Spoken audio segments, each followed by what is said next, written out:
With that in mind, I'd like to introduce myself. My name is Daniel Voth. I'm one of two co-chairs with IGDA Winnipeg, along with Corey King. And as well, I'm also the lead coordinator of the Winnipeg Game Collective, which includes meetups, game jams, and all kinds of other events. So, if you're unfamiliar with IGDA, IGDA is the International Game Developers Association, which is the world's largest non-profit membership organization serving all individuals who create games. As I mentioned before, along with the support of fellow co-chair Corey King, we at IGDA Winnipeg are working hard behind the scenes to provide a number of events and initiatives that will benefit our community. I encourage everyone to follow us on Facebook and Twitter, and of course here on Twitch, to get those notifications when we go live in the future. So more specifically about this event, generally speaking, we've noticed a lot of growth among our homegrown interactive studios as of late. So we thought now would be a great time to talk about it. So we're going to be joined, IGDA Winnipeg will be joined by, is facilitating a roundtable discussion with representatives from Red River College, Flipside XR, Bitspace Development, Ogaki Learning, and Something We Love, along with New Media Manitoba. What I would like to start by doing before we get into that is introduce our special guest. Brendan Campbell, who is present here, is the president and co-founder of Something We Love, which is Manitoba's first worker cooperative game studio. He has been a programmer and a team leader in the video game industry for 9 years, and in other industries for a few more. He has worked for startups, small businesses, huge businesses, and AAA studios. So I will let him sort of take it over from here and share more about what he's been up to. All right. Yeah, thank you, Daniel. So Something We Love is a studio that I started this year with Ibrahim Shaheen. And like Daniel said, we're Manitoba's first worker cooperative game studio. So Ibrahim and I decided to start a studio because we wanted to make a particular kind of game, and we wanted to make it a particular kind of way. Specifically, we wanted to make smaller, non-violent games, and we wanted to make them using old corporation, where the members each get one vote. There's no mechanism for any member to have more votes than another. And there's additionally little to no external control from non-member investors. So that means the cooperative is always serving its members first and foremost. So additionally, it's a worker cooperative, which means that the members who have the voting power, they are the workers. And those workers elect a board of directors who then handle a lot of the day-to-day kind of business decisions, but all members get to vote on major decisions, which requires a high level of transparency. All the decisions have to be made intelligently, so everyone has to kind of know what's going on. And all members then, or rather all employees, are expected to be members or on their way to becoming members. So the idea is everyone who's working together is part of the decision-making process. So Ibrahim and I decided to follow the cooperative model because within a studio, business decisions like choosing projects or publishers, our policies and hiring practices are all aspects of power. And it's important that that power be, well, not abused, but it's also important that it not become entrenched. So not having some tyrant. So with that in mind, our leaders are then always subject to election. So members are expected to be exercising their voting power to address problems like that instead of using an HR department, for example. And our cooperative structure helps us to resist having our labor controlled or exploited. So like I was saying before, the cooperative serves first and foremost its members. And self-governance enables us to uphold values that we feel are lacking in the games industry, by recruiting and representing people of marginalized identities and promoting self-governance within our own studio and elsewhere through our support of other cooperatives or unions. And we can share our healthy development practices, like our no crunch policy. Additionally, worker cooperatives within the game industry are kind of trendy. There are some big names out there now, and some of which you might recognize. There's Co-op in Montreal, that's KO_OP. They're making Goodbye Volcano High. There's also Soft Not Weak in Washington State. They're making the game Spirit Swap. There's the Glory Society, Scott Benson and Bethany Hockenberry. And there's Damage Studios in Toronto and Soft Chaos in Montreal. And there are many more internationally. I've kind of been sticking to North America with that list. But our studio is comprised not only of our founders, Ibrahim and myself, but we've also recently been joined by Brenna Blackman. So with I'll go a little bit over who we are. So my video game industry experience is entirely Winnipeg based. I worked for several years at Complex Games and a few additional years at Ubisoft. I feel extremely fortunate to have been able to get so much valuable experience right here in Manitoba. I know a lot of people have moved around to get their video game development experience, but Manitoba's got a lot going on. So additionally, Ibrahim also worked at Complex Games and Ubisoft, but he's also worked at EA and Tangent. And Brenna worked at Tangent for 4 years and is now our narrative expert. You may know her from the courses she's taught with New Media Manitoba. And all three of us are game jammers, and we're industry veterans. You can expect to continue seeing us around. And I'd like to give an extra thanks to Corey and Daniel for inviting me here to talk. Cool, awesome. Thank you for sharing. It'll be exciting to see the fruits of everyone's labor in that regard. So I'm happy to have given you an opportunity to share more about what you're doing. One moment, video might be frozen. That might just be me. Okay, just wanted to check in to make sure the video is coming through perfectly fine. Okay, as we transition here to our next speaker, we have, or not speaker, the moderator of the roundtable, of course. Chris is from the Red River College. Of course, they have a wonderful new game program going on over there, and I'll sort of let him take over and share more about that.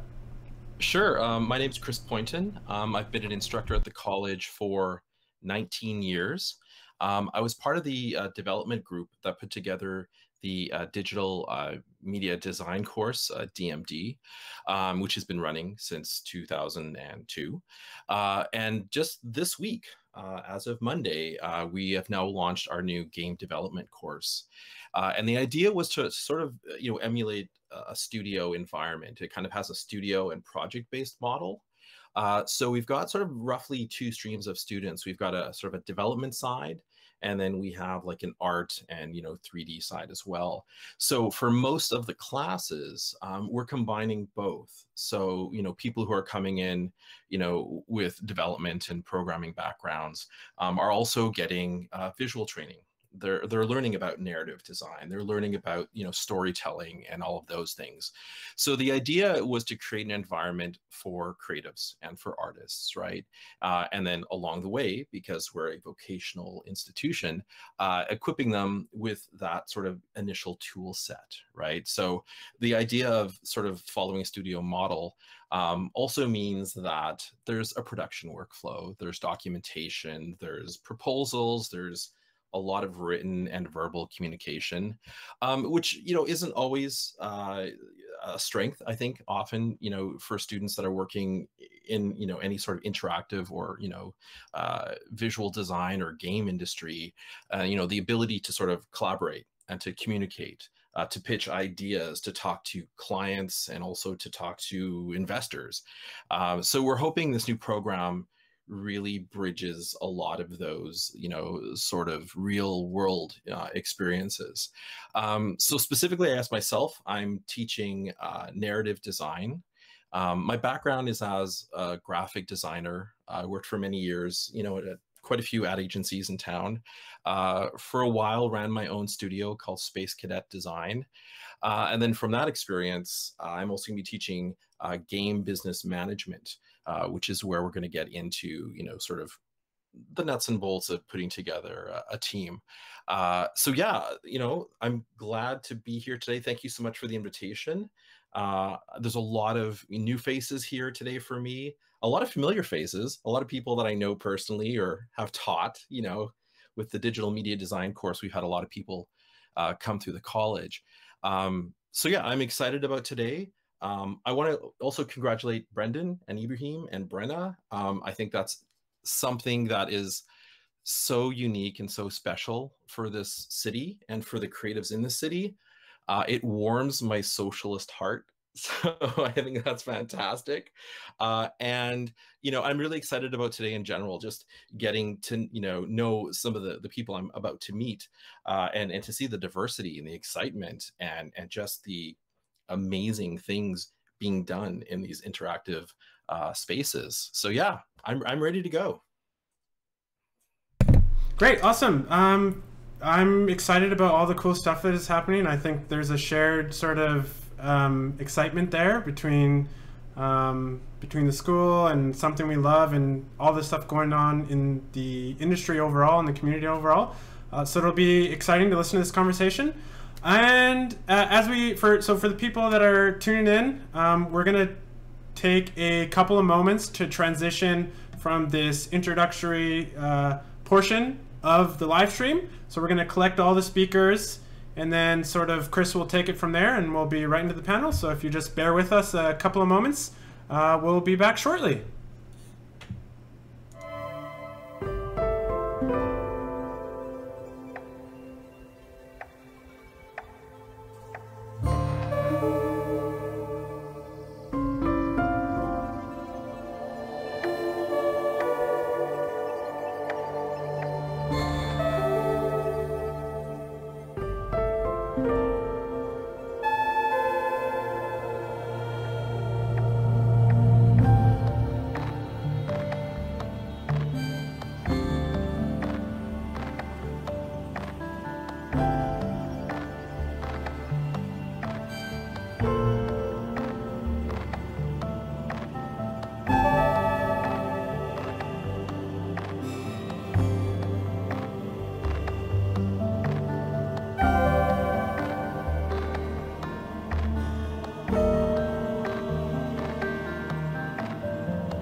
You're live.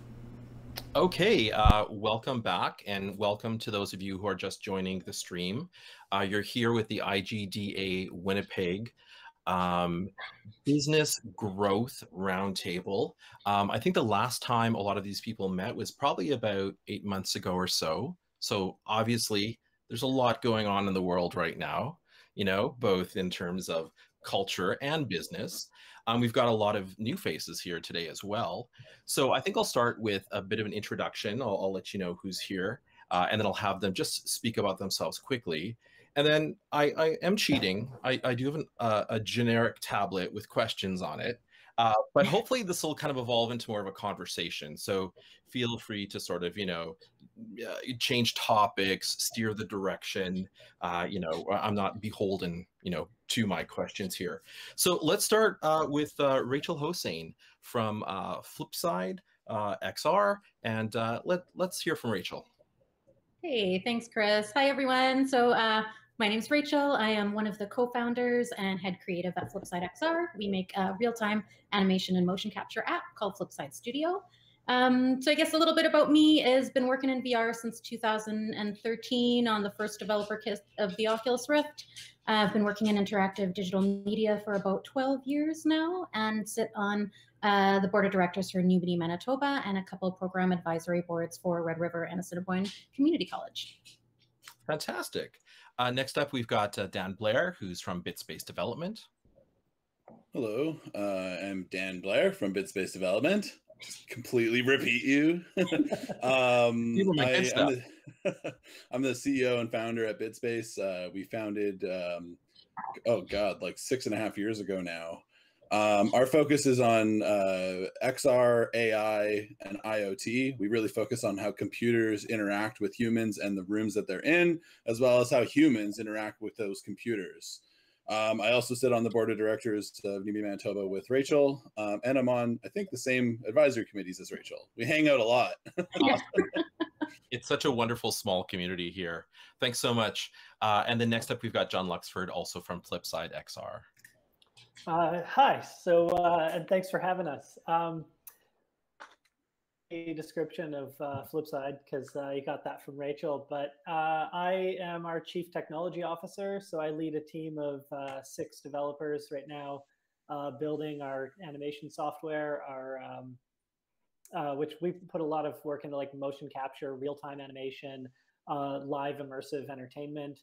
And that's kind of just stemmed from our backgrounds collectively as performers and musicians and artists. And we were kind of like experimenting a lot in VR for a long time and going like, what do we love about this? What can we do that's us and new and like forward thinking enough? And and we're been at it a while now. So that's cool. Awesome. Thanks so much. So excited to have you all here. And then next up, we've got Corinne Gasnowski from New Media Manitoba, and you're the Business Development Manager. Yes, correct. Hi, my name is Corinne Gasnowski. I am the Business Development Manager with New Media Manitoba. For anyone who may not know, New Media Manitoba is the lead sector council for the information, communication, and digital technologies sector and is dedicated to growing the interactive digital media sector. So I am excited to, one, be on this panel with so many incredible and innovative companies here, and also maybe share a little bit of a perspective from the sector as a whole. Awesome. That's amazing. And then we've got a returning panelist today. We've got Derek Baxter from Agoki Learning. Tell us a little bit about yourself and your amazing company. Well, of course, yes. My name is Derek Baxter. I'm an app developer out of Winnipeg, Manitoba, Canada. I just actually returned to work about 7 months ago. I had retired for 3.5 years and moved to Southeast Asia, where I made Taipei and Ho Chi Minh City my home. But since I've been back at work, the landscape has changed immensely, and our company basically develops different types of language apps, games, and some interactive tools for different colleges, universities, and casinos as well. So far, we have 280 apps in the App Store. We've also had 9 of our apps featured on the front page of iTunes. So that's a lot more than most other companies in Canada and the United States. And by volume, we're one of the largest app development companies in Canada. So that's afforded me to, meet with Apple and, talk about the tools that we need to bring into our schools. And the pandemic, I guess, is actually what brought me back. And that's because a lot of schools needed tools to connect their students with their different types of academic learning, like languages and maths and different tools and stuff like that. So I started back at work again, and connected 8 months ago with the wonderful people on this IGDA, and we had a great conversation then. We just ran out of time, and I'm glad to see some new panelists here. Oh, that's great. What a path and a journey you've had over the past few years. I did not know your story. That's pretty amazing. So so here we are. We're going to talk a little bit about growth. And when it was sort of presented to me that this would be the panel that I'd be a part of, I'm kind of coming at this as a bit of an outsider, right? I've been, deep in the trenches of Red River College since the early 2000s. And I've, had more of a role as like a mentor in terms of people who are part of the digital media industry. So for me, growth, initially, actually, when I think of the term, didn't initially come from sort of a business development standpoint, right? Like you're watering your little flowers of your students and you're watching their growth. So I've got a mixture of questions here. And I think the first one is, and this is going to help me understand as well. And actually, I think I'll just swing back to you, Derek, if that's okay. So in your kind of industry, and maybe specifically in your company, how do you define or measure growth? Like what sort of things are you using to sort of, if you're telling someone I have a growing company, how do you define that? At first I used to use the number of employees we had, and we had as much as 14 employees working out of our Winnipeg office and remotely. That's a massive payroll for a small development company to be making $35,000 every month and, to pay everything else and keep everyone happy. And that wasn't really a good indicator of growth. And then I decided, well, why not just start stacking up the apps? And then we started releasing apps every single Friday. We had a day called App Release Friday. Oh, amazing. Yeah, and if you were on the spot and if you were part of our team, you would have to release an app on Friday. And we kept that going. So we ended up releasing something like 7 apps in 5 days at our peak.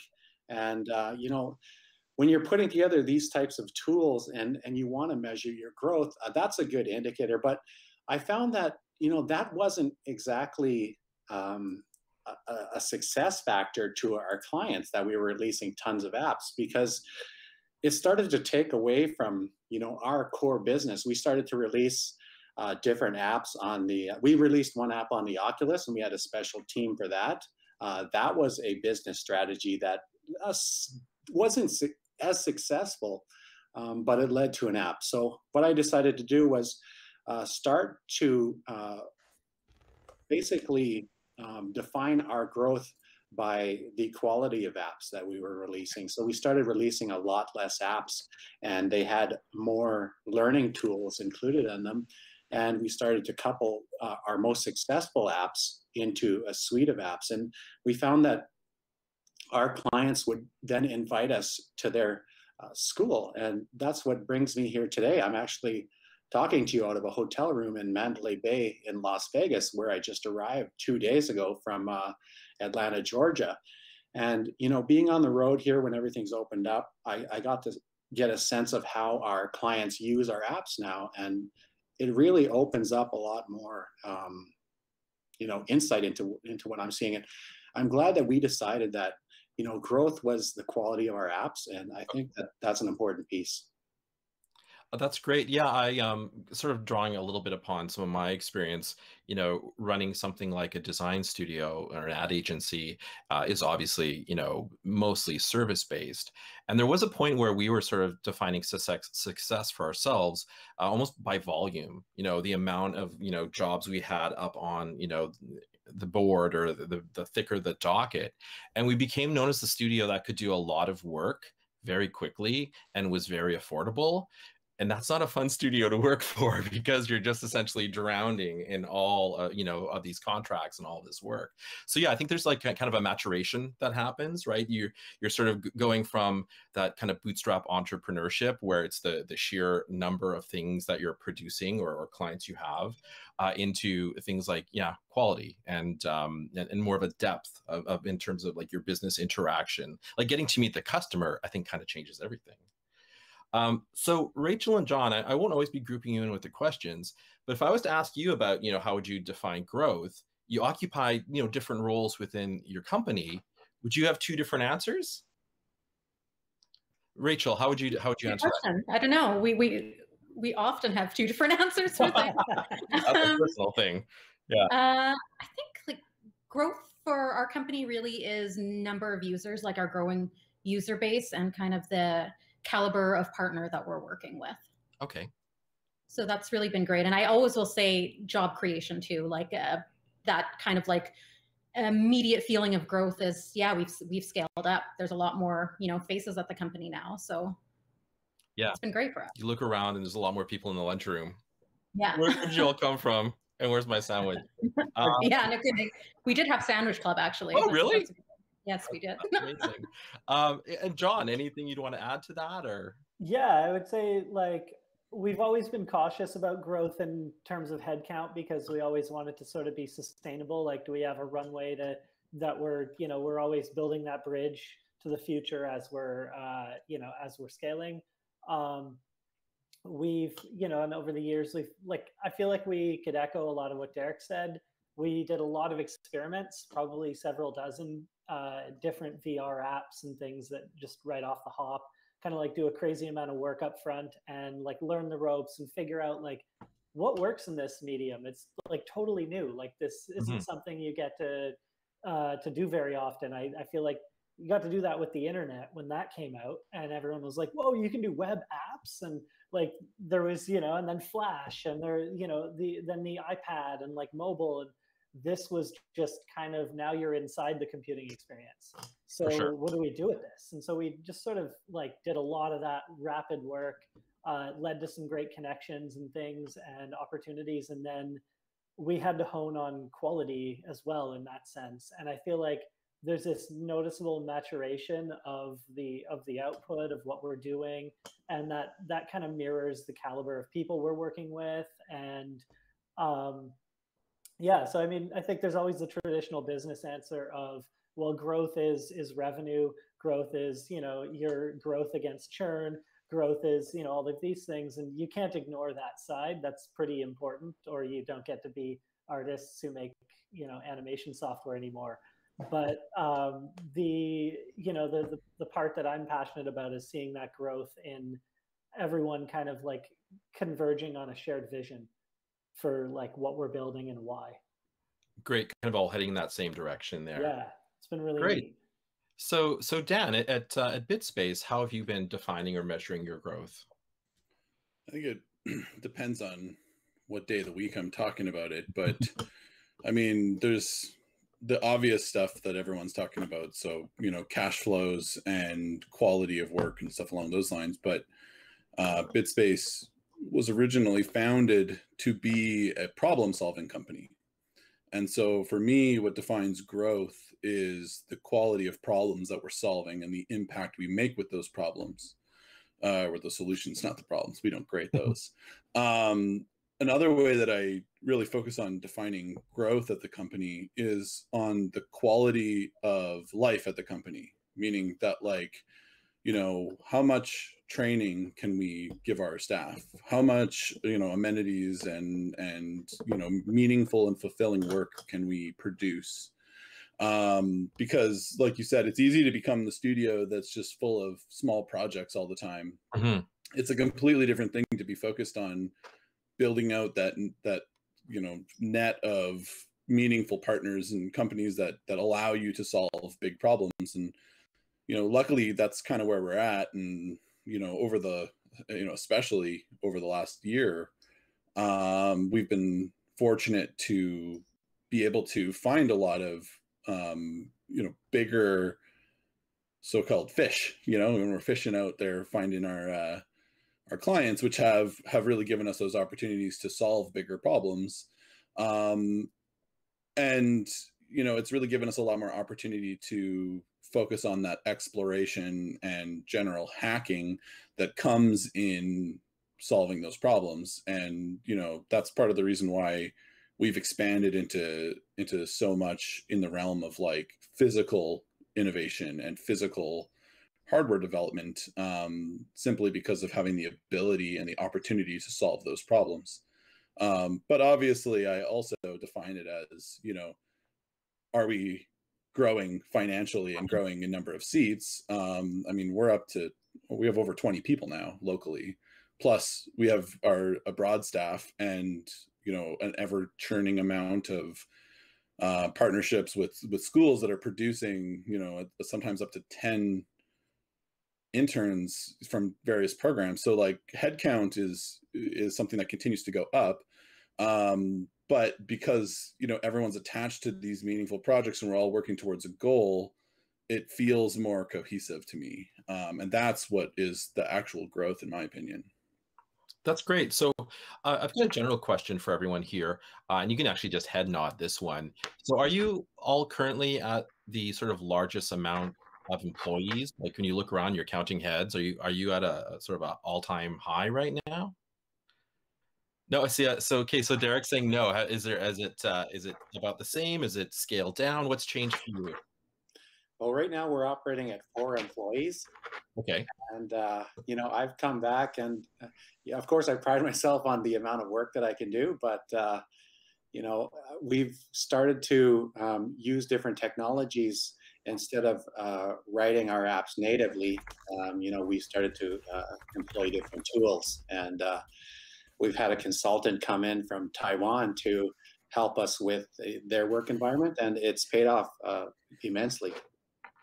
Interesting. So is it a kind of a consolidation of things you've done in the past, like kind of a streamlining and a little bit of an automation, or is it a new way of thinking about how you're making apps and building these tools? Well, it's the business organization. When I was out in Taiwan, I had the opportunity, of course, to work with different colleges and universities there as a consultant. And, the tools that they were developing were just, groundbreaking and world-changing, but they couldn't take those to market. So, I met some friends there and talked about how they use these technologies, and it's basically, changed a little bit of the organization, change different people's roles, and streamline it, as well as use, different technology to help out with it. So the massive part of the app that we were doing, we reduced that and outsourced it, so it's a lot faster. Interesting. Excellent. So switching over to Corinne, so you've been, hearing from a really diverse set of, companies here.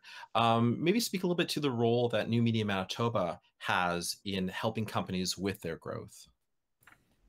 Certainly. So as I had mentioned, New Media Manitoba being a sector council dedicated to especially the interactive digital media sector, there are various programs that we have available to support companies in their growth in many different ways. I really appreciate hearing from the people here and especially bring back that qualitative piece.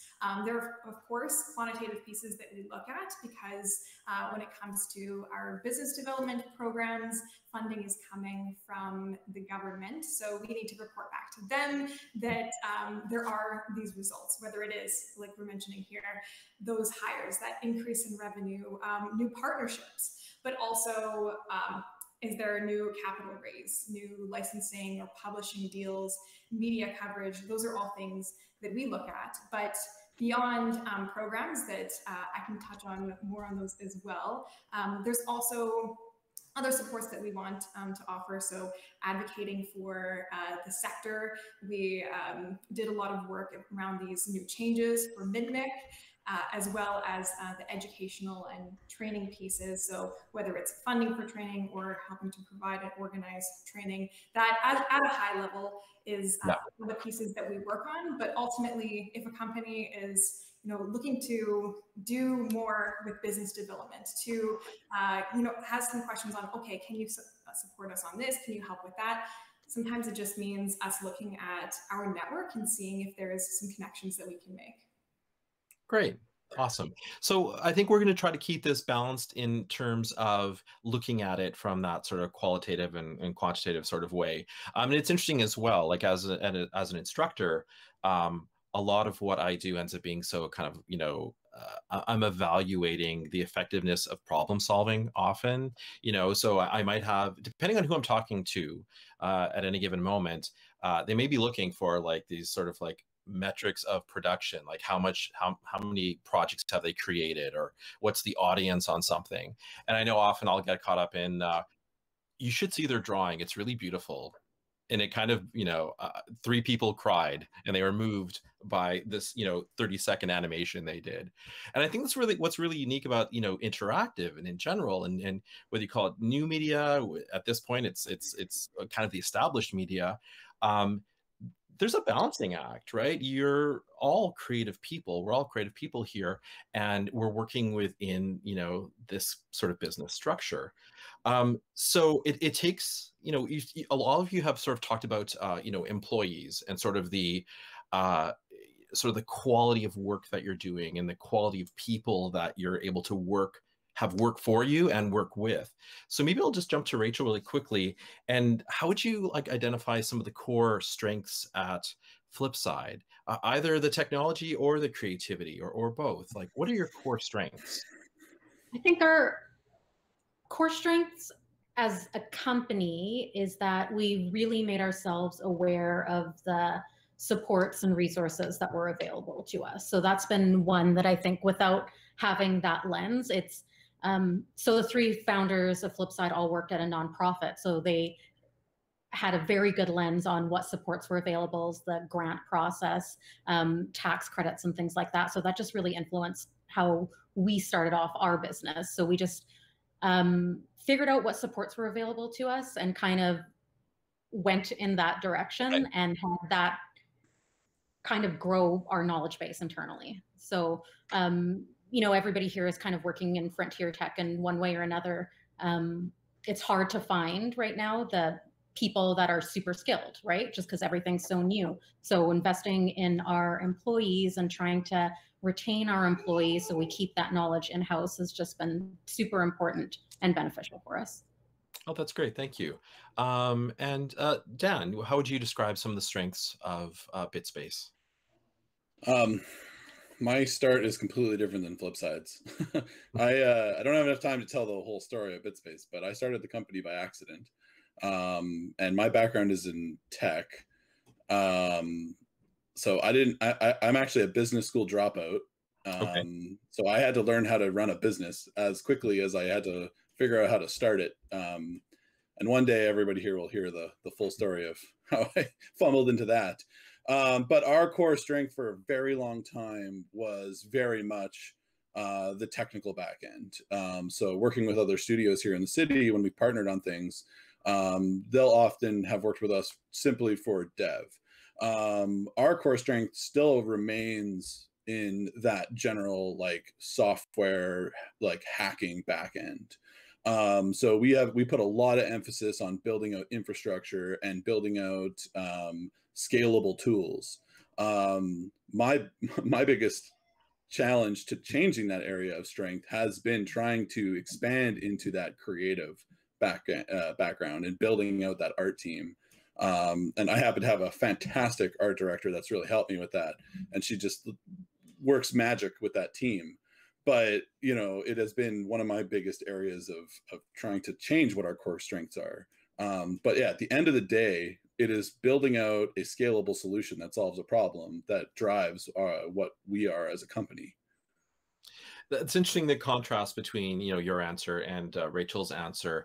And I guess you can almost sort of see that there's like, you know, within these creative industries, you could kind of boil it down to three pillars. Like, I know when I was sort of coming out of college, I went to Red River College. I took the graphic design course there. It seemed that I had a peer group, not unlike a lot of people here, of people who were either in my class or graduated within a few years of, you know, my graduation. And we were like starting studios or starting a small group or doing freelance. And it seemed that if you took a look at all these studios, there'd be a studio that had a really strong like creative direction, but maybe was lacking a little bit, you know, on some of the technical, you know, sort of sides. And especially, you know, I'm old enough that we're talking about like the 90s and early 2000s. So you had studios that couldn't build a website, right? You'd have a wildly creative studio doing like a great project for, you know, maybe a local nonprofit. But then when it came to any sort of like web presence or anything that was like digital, they were missing that. And then we'd have like, this is the day of like, a web studio. Like, what's your studio? Oh, we just design websites. That's all we do. We're a web studio. And often the creative was missing, or just even basic UI, UX stuff wasn't there. Or you'd have a studio that was super successful because they had a lot of kind of like a lot of deep business experience. They had a deep bench of people who kind of could understand the market and know how to grow that company, but the work was maybe a little flat. You rarely got all three. You know, it seemed like this unicorn of trying to sort of, can we get all of these pillars working? So I was in the wildly creative yet very poor and very bad at business realm. But we had fun, you know, we did a lot of interesting things. So really sort of nice contrast there. So John, is there anything you'd want to add in terms of describing the strengths of Flipside? Yeah, sure. Well, I think we would probably fall under the like more creative than business, and kind of fumbled our way into this, which wasn't my first business. So maybe I should have known better, or maybe we should have, you know, I should have had more business acumen by then. But I sort of stumbled into my first business when I was about 20, and I ran that from 20 to 30, doing like web content management, back-end systems, web scale, front-end, back-end kind of web stuff. And so I ended up just having sort of a crash course in like working with designers. And as an artist, I'm kind of like I'm not a visual artist, but I've like sort of managed to like keep a pace and be able to speak the language well enough to collaborate. And I think we've like, that's kind of been, everyone on the team has kind of stepped up, and like one of our 3D artists is just a wizard at so many things that are like well outside of what you would consider his initial job description. Okay. That guy, he's everything from helping users, writing tutorials, fixing really weird problems with characters that people bring us that are just fundamentally probably set up very wrong in some way or another, and all this tons of stuff, you know, leading events like this for our users. And our dev team has kind of done the same thing with people being given really a lot of rope and a lot of like, here, this is the vision, let's get on board with that. And then it may take 6 months to develop the full thing they're working on, but we try to give a lot of trust and also try to give a lot of support in that. And that's become a real strength, is starting sort of, I think, like artist first, and figuring out the business. And we've since brought on all the supports that like have just transformed our company in terms of like the business side of things in the last few years. But I feel like the more interesting companies start out that way, with like a creative spark of something, or like you know, the tech as well. Like tech is creative. Yeah. To me, what Dan is talking about and what Ray was talking about aren't different things. They're just like different things you can nerd out on. And, for sure. Yeah. So like, yeah, and I think that ties into, you know, if I'm going to be promoting Red River College, you know, that's what we're trying to do with the new game dev course, right? We're treating, you know, problem solving as creativity, right? Because it is. And you know, one of the great things about, I think, BitSpace too is this idea of the term, you know, hacking. It comes up a lot in the description, right? I'll just jump back to Dan. And I find that interesting because problem solving is maybe, you know, something that a lot of, you know, companies are dealing with when we're dealing with technology and communication, but you purposely chose the term hacking. What are the connotations of that to you? How does that differentiate what you do? Well, I think hacking is different than just building. Okay. So hacking to me is looking at ideas and breaking things and making them work, and then making them work properly and pretty after.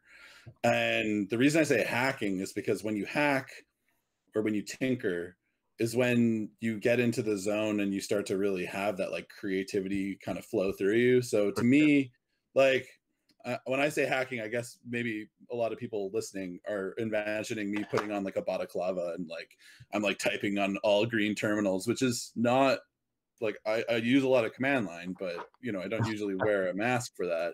Yeah.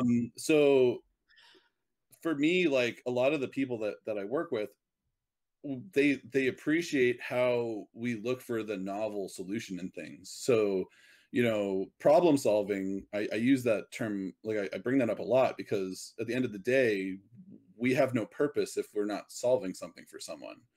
Otherwise, we're just building for the sake of building. And I like to be fulfilled in what I build.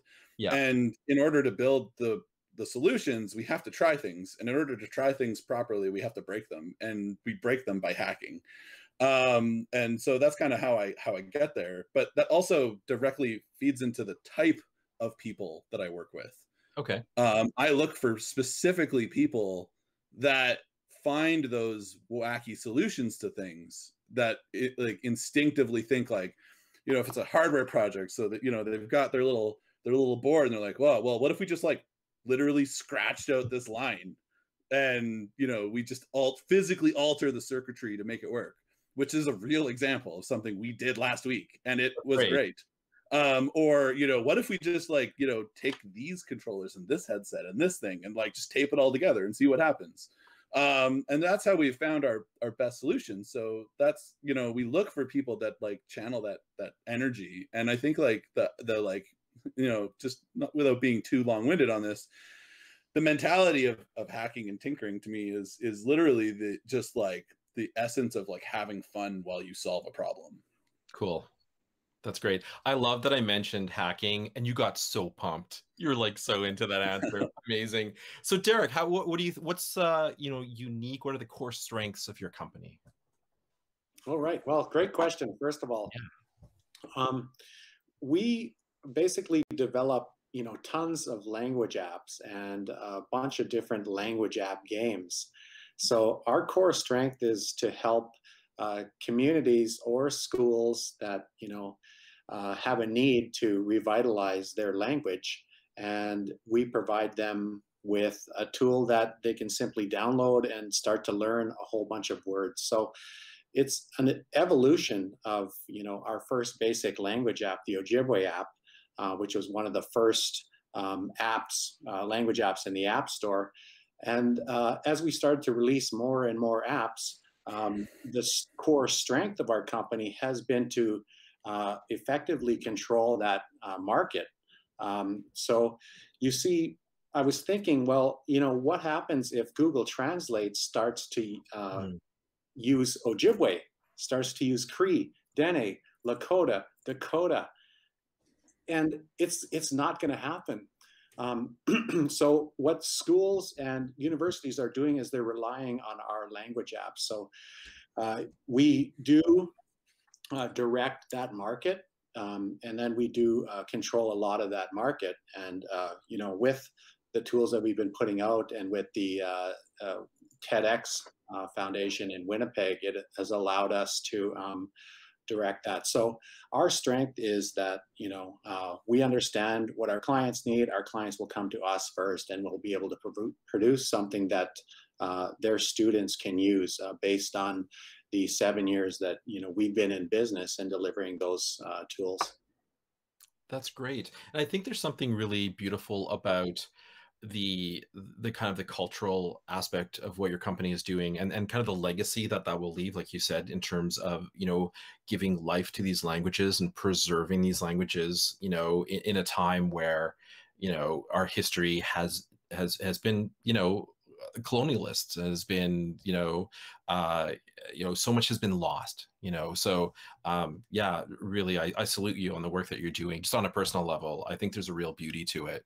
Thank you so much. So Corinne, we've been hearing now about growth and the different strengths of different companies.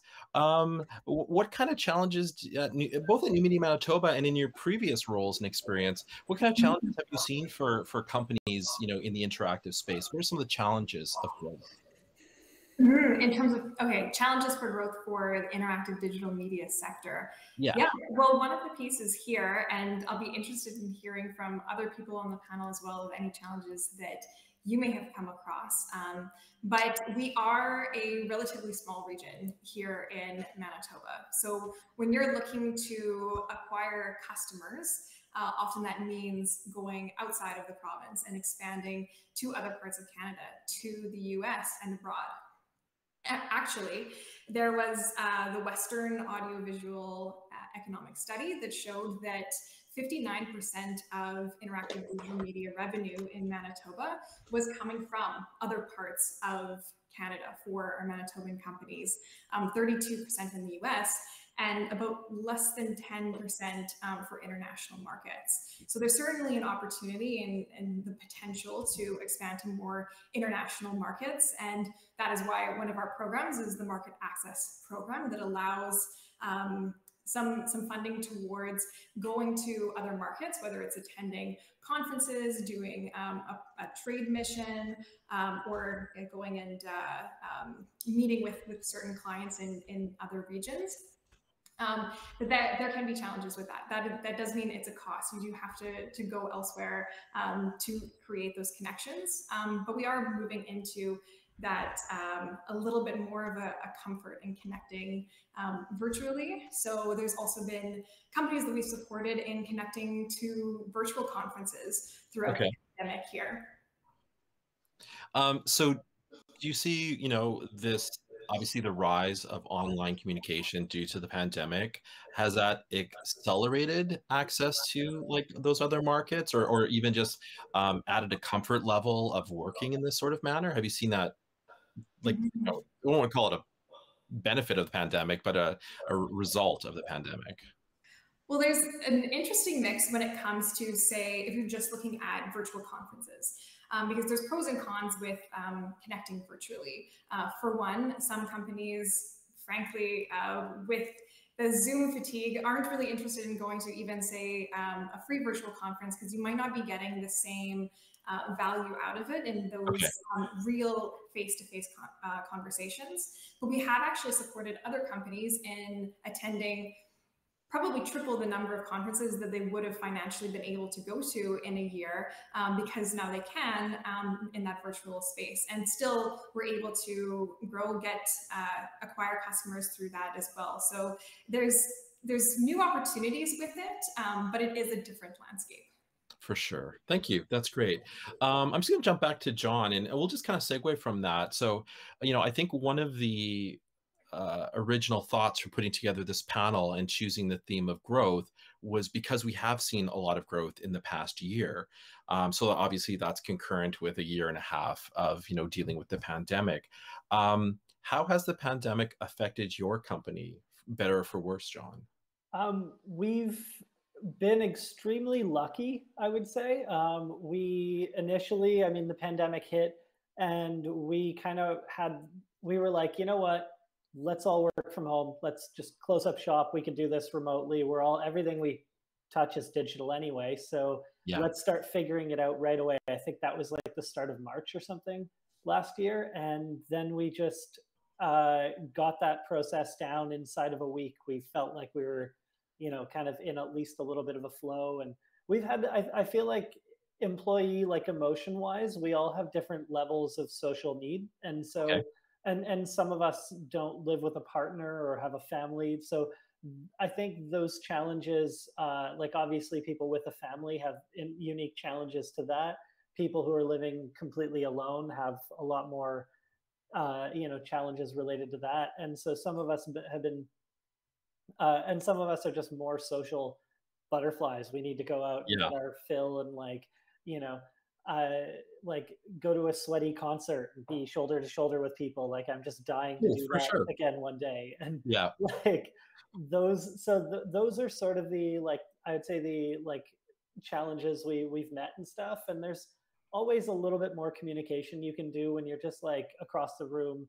Hey, I need you to test something with me. Quick, switch over to this. All right, cool. And how did that work? Oh, wait, let me look at your screen, which is still more awkward even with screen sharing, because we're also in a game engine and in VR. For sure. Seeing what you're seeing isn't like passing a headset, which now seems really gross and weird now that there's a pandemic. But we were also able to get out of our lease kind of in short order after that. So the end of summer we were out, and that was just super lucky. And from there, I feel like we were kind of like, oh God, and then some government supports helped out. And then we started kind of finding our groove and making connections digitally, as Corinne said. And we've gone to way more conferences.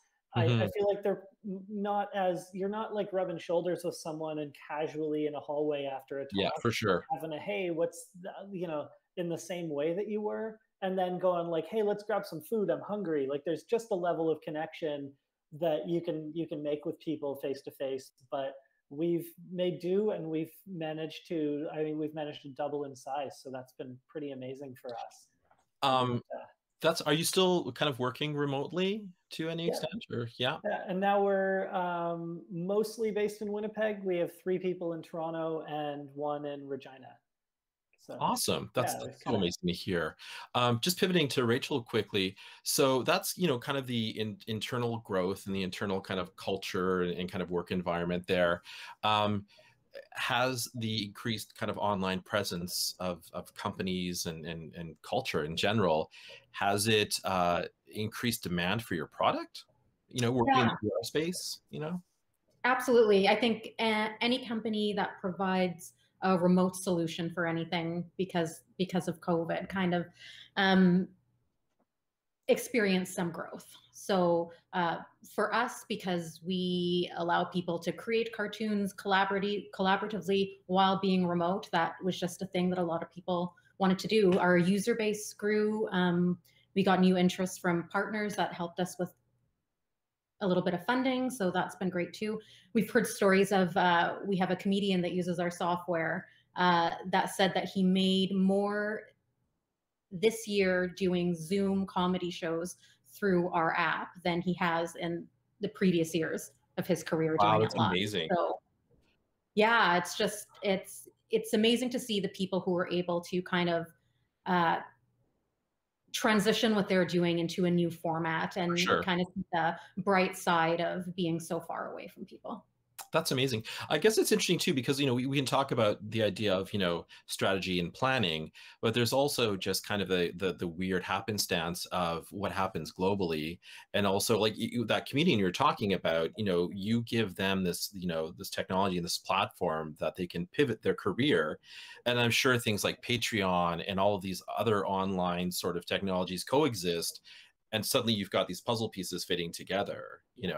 It's interesting, even as an instructor, there's been such radical change to the things that I can do as well. Like even in a classroom setting, I kind of feel it's what John was talking about. Like the classroom setting for me is like my, South by Southwest or, my Pitchfork concert. It's like, I'm there, I'm putting on a show, there's a crowd. They're cheering and crying most of the time when I'm, giving a lecture. It's kind of a rock star thing, but there's an energy, there's that kind of energy of learning and teaching. But often, you can miss some of the finer details. I can't look at everyone's work during a class, or if someone's maybe a little quieter, I might not be able to go back, to the back of the room and see what they're doing. But now people can, if they want, they could just message me. They could send me a screenshot. they could contact me on Teams, and we can do a little one-on-one chat. And there's more of this like sort of granular nature to the experience that I have. I still do miss like the big event. I miss conferences too, right? Like I've done a few of the virtual South by Southwest things, and I'm like, I don't have a swag bag or a cool t-shirt, and I don't get to see Kanye West or DJ Shadow or something like that. But I guess this will do. You know, you're in your living room in your pajamas eating chips, watching an amazing presentation. So just kind of keeping that theme of, you know, I think Derek, I think you touched upon this. Like to sort of paraphrase, you said the pandemic kind of brought you back, right? Or kind of reinvigorated the need for what you were doing. Do you want to maybe speak to that? Yeah, exactly right. So when I left our company, you know, our price point for our apps was around $35,000.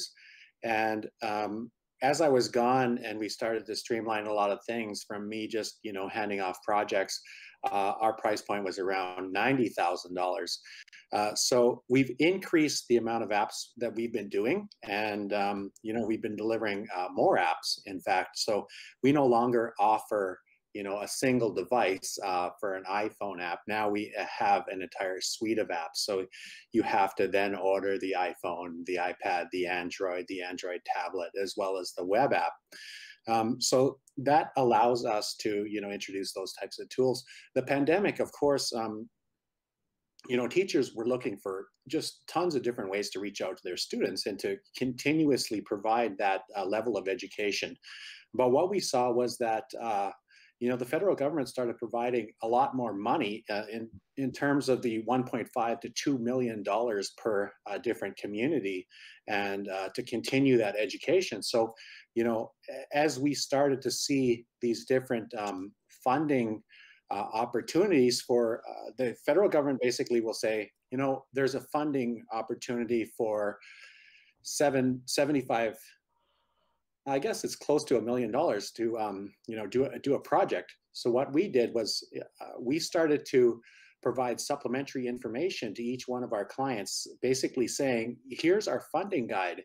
This is the easiest way for you to get that funding. You could get the funding application. You could get the key outcomes of that funding. We also show you a demo of what other projects were funded in the past. So what we did was, you know, some people will call that hijacking, but I would call that providing supplementary information to our clients. And, you know, that has paid off very well in terms of the amount of work, as well as the success rate for these types of communities to obtain that funding. So that's what we did to help our communities. But, you know, just with things opening up now, there was a pent-up need for services that we offered, because we also provide training services. So for instance, when we started to develop our apps, we would say, you know, we could come to your community or your school or college, and we could teach you how to update your app for 5 days. And as soon as, you know, we heard that Canada was opening up for that, and Alberta was the first province to open up, we sent out a massive email to our entire network. And then we had, I think it was 13 or 14 weeks consecutively booked for our training. Wow. And most of that was just going to the community. So, I mean, if someone wanted to start a company where they just basically train schools to develop apps, you know, the price point that we were offering was $8,200 US for a week.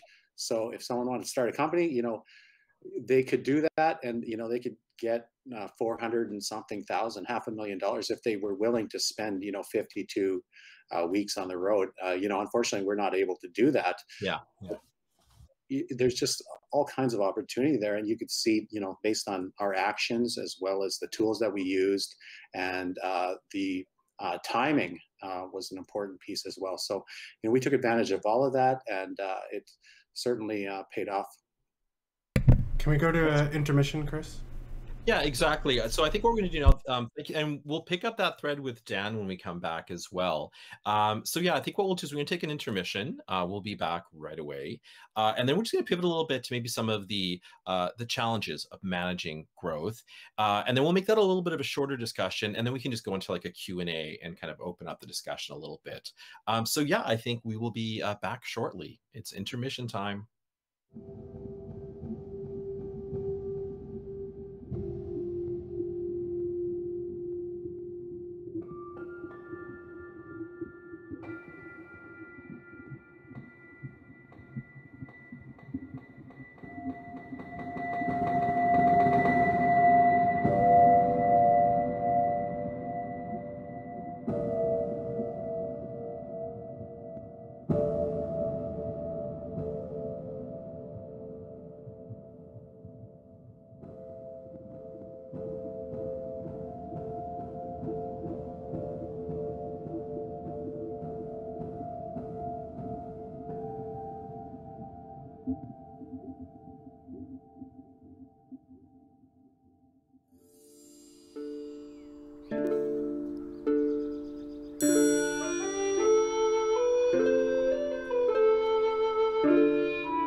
Now live. Okay, and we're back. So we're just going to kind of close a thought on our previous question, and I'm going to talk to Dan about, yeah, how the past year and, you know, our virtual lives have affected your business. Well, I already lived a pretty virtual life, to be super honest. But I've been kind of spending a lot of time thinking about how the pandemic has overall affected the company and what we've been, you know, kind of focused on. One of the really important things that the pandemic did for me was, at least initially, this certainly did not keep up, but initially there was a bit of a wave of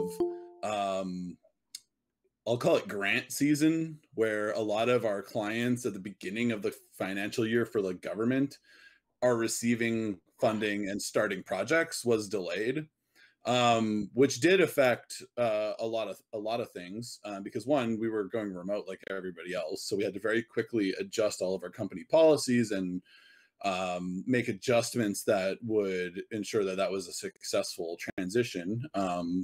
which did require a lot of very quick planning and very long, late days. But what it did do was initially it gave me more time. Okay. And one of the challenges when you're running a company is you just have no time. Everybody on this panel has no time. I'm sure your calendars are all as packed as mine, and none of us have slept in days, and we're all working very, very hard and long days. But what it enabled me to do was to spend time, going back to my last answer, was tinkering. And it really allowed for me to kick the hardware side of the business into overdrive. Now, throughout the last year, BitSpace has remained largely remote. We do have 2 physical locations here in the city. We both have an office downtown, which does have our in-person staff, which is largely our business development and sales teams.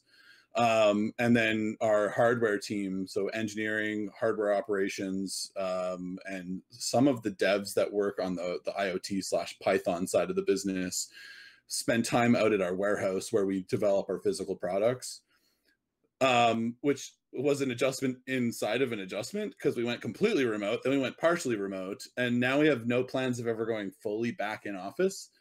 But with that additional amount of time, I was able to build out additional streams of the business, which had way more impact than I expected. Okay. So imagine, there's me in my garage tinkering away. I've got my IoT boards. Here I am just building something that happened to be exactly what some of our customers needed.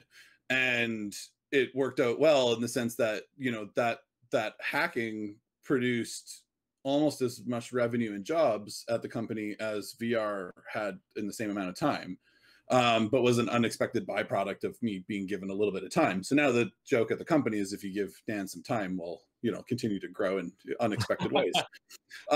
So another thing that it really affected me on is it is not a positive way. It completely destroyed my work-life balance, which already was basically non-existent. And I'm still trying to regain that. So although we're sitting here talking about growth, and we're talking about how amazing all our companies are doing, which is, not untrue. On a personal level, I will say that the pandemic had a negative impact on my ability to turn off work. Okay, So, for sure. Yeah. I think in especially sort of being in that driver's seat of your companies, there more time or more opportunity to develop new opportunities. Say that again. It's when do you shut that off, right? Everything can be, you can chat with anyone almost at any time, or explore all of these new sort of, avenues. Even as an instructor, typically I could physically walk out of the college and class was over. And once again, now I'm at home and I'm on Teams and it's 10 at night and I'm troubleshooting and, giving Adobe Illustrator tips or that sort of thing. So that actually segues directly into the next question. I kind of have these roughly sort of set up, in terms of growth and discussion of that. Then I had a little section called challenges. So yeah, let's go to Rachel. So have there been challenges growing? How have you managed your growth? How do you avoid growing too fast? Yeah, I think by nature, many of us at Flipside try to stay as lean as possible. So growing too fast wasn't really a problem for us, because we try to just stay streamlined, as keep things as tight as possible. We're stingy Winnipeggers, so we try not to blow up too quickly. But managing growth can always be a bit of a struggle, especially when you start off as a tight-knit team that's used to working together. Bringing new people in, especially when you bring a lot of new people in a short period of time, can create a lot of stressors. So I guess from an employee standpoint, we try to just always have open lines of communication. So find ways for people to connect, for those who want to connect socially. always ask if people are doing, like, each of our respective teams have check-in meetings where we, you know, figure out, aside from the work, is everybody doing okay? It's hard working from home for some. And like John mentioned earlier, there's like, if you're alone, it's hard. If you have a lot of people around, it's hard. If you're in between, it's hard. So I think many people struggled with that. So just kind of making sure we try to keep that personal connection, the like water cooler talk, having lunch together, grabbing a coffee type of thing, has made it. Do you guys do like virtual games night? Yeah, we had a really fun time with Portal bots. So we got to all get on our computers and control robots in a warehouse, which is an awesome venue that Chris Hall has. So that was really fun. So we try to do stuff like that. We have a Slack integration that one of our employees introduced called Donut, which randomly pairs people up every couple of weeks to make sure that you take, you know, half an hour to have a chat with someone and don't get too bogged down in your work. So from kind of the employee standpoint, that's what we've done. From the company standpoint, we kind of always had big dreams. So we built everything with growth in mind. You know, we had service providers to help us when we didn't have the capacity to do it in-house. We figured out our trigger points internally to know when we had to bring people in on staff, and we just kind of mitigate those stressors that way. That's great. Thank you. And so Derek, I guess, you know, it seems that you've got a bit of a similar situation in that, you know, it wasn't necessarily an expansion, it was more of a refinement and a streamlining. But what were some of the challenges of like sort of coming back after the time away? You know, working in Southeast Asia, they have a system of working which is I don't know if you are familiar with it. It's like the what is it? It's like the basically they're working for they work a lot harder and they work a lot longer hours, and there's just an expectation there that you know, they will contribute a lot more to the company because they have a vested interest in the company and the company's success as well. Different places have a different mentality, and to come back to work, you know, I was working from 9 a.m. till 12, sometimes 1 in the morning anyways.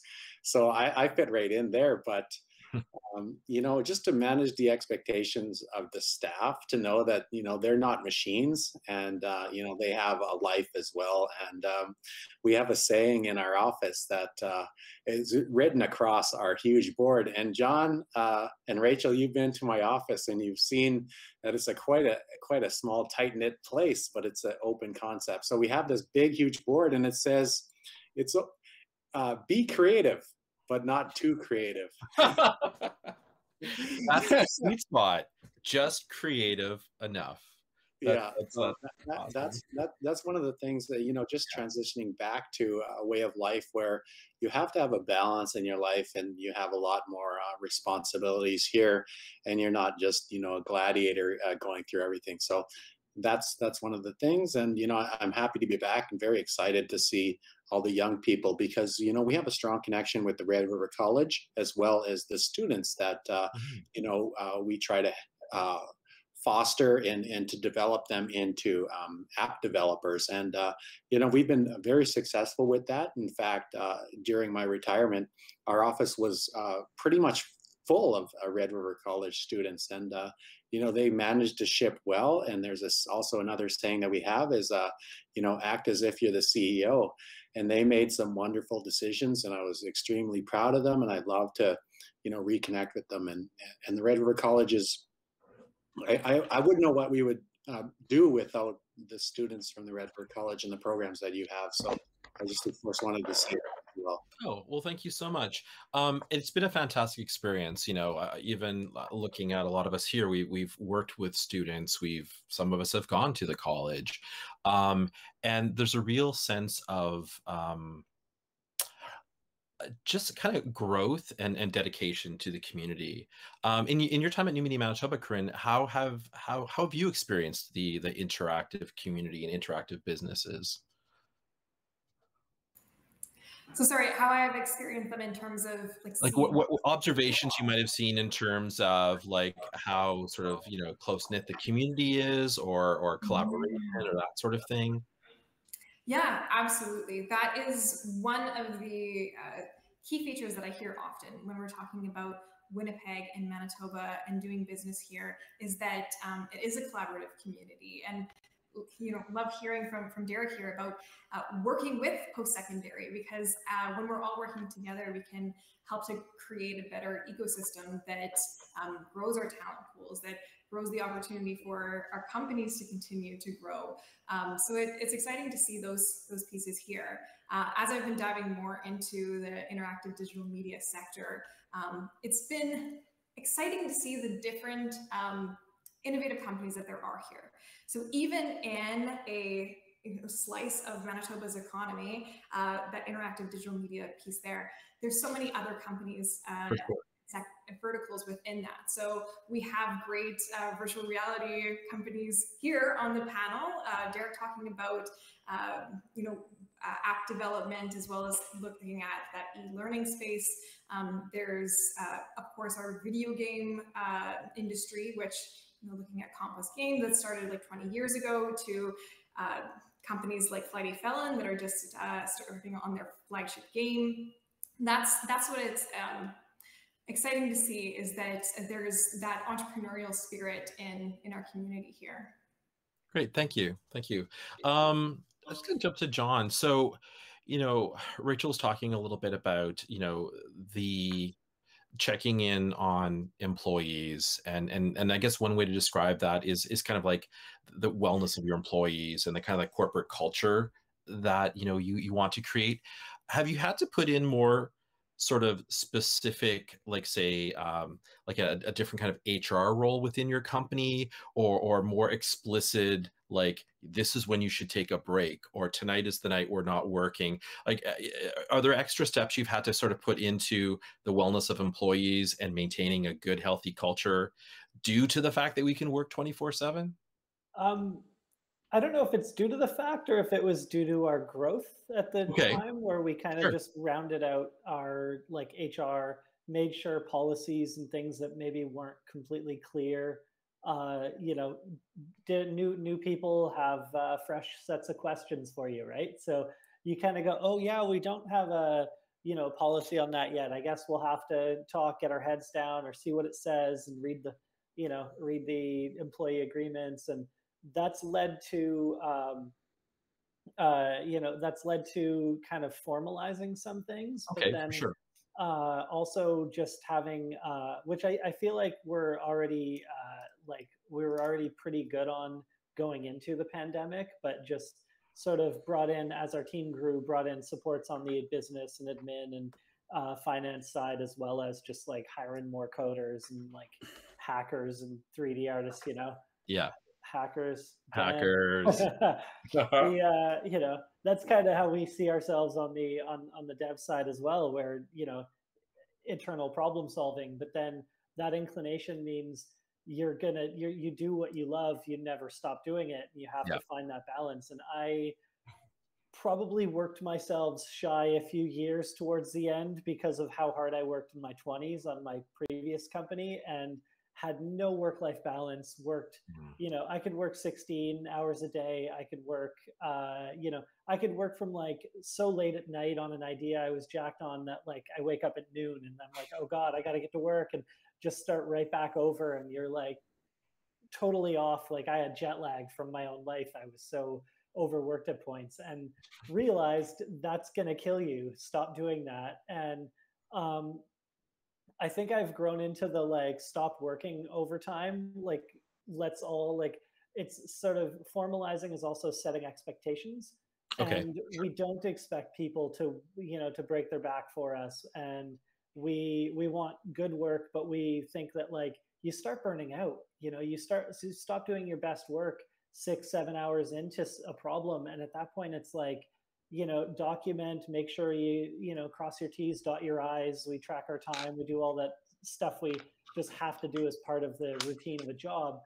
But we really need to, to sequester that, because people have families and they have Zoom calls they got to get on to see their friends, and they've got to, maybe other hobbies and stuff, right? So I try to lead that by example.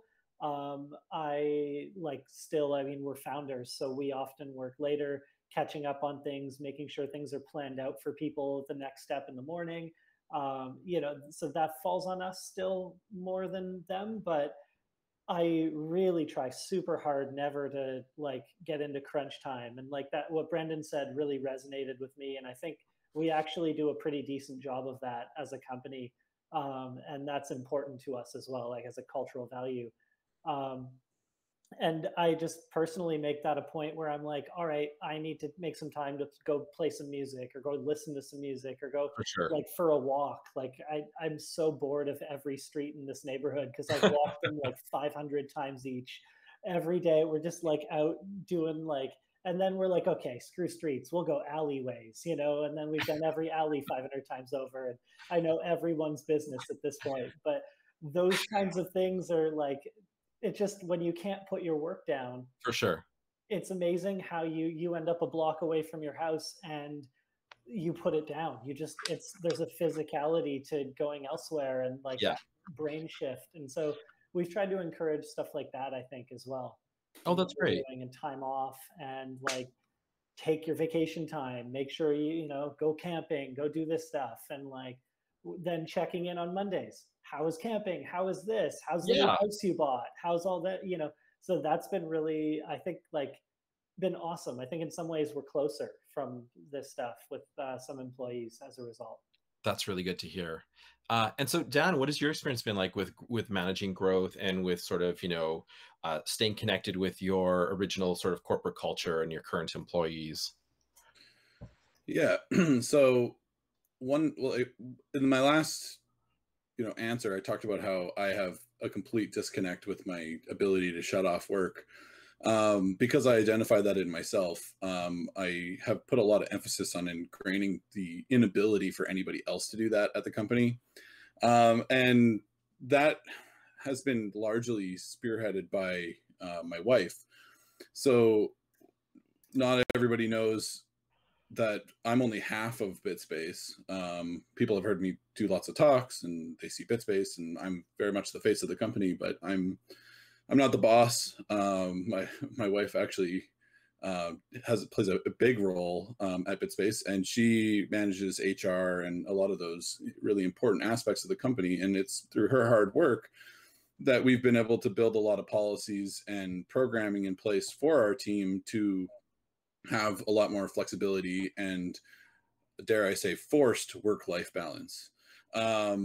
We don't work 8-hour days at BitSpace, so we expect that the team will put in 7 hours because 7 hours is a more reasonable amount of time to work. After that, you're just spinning your wheels, right?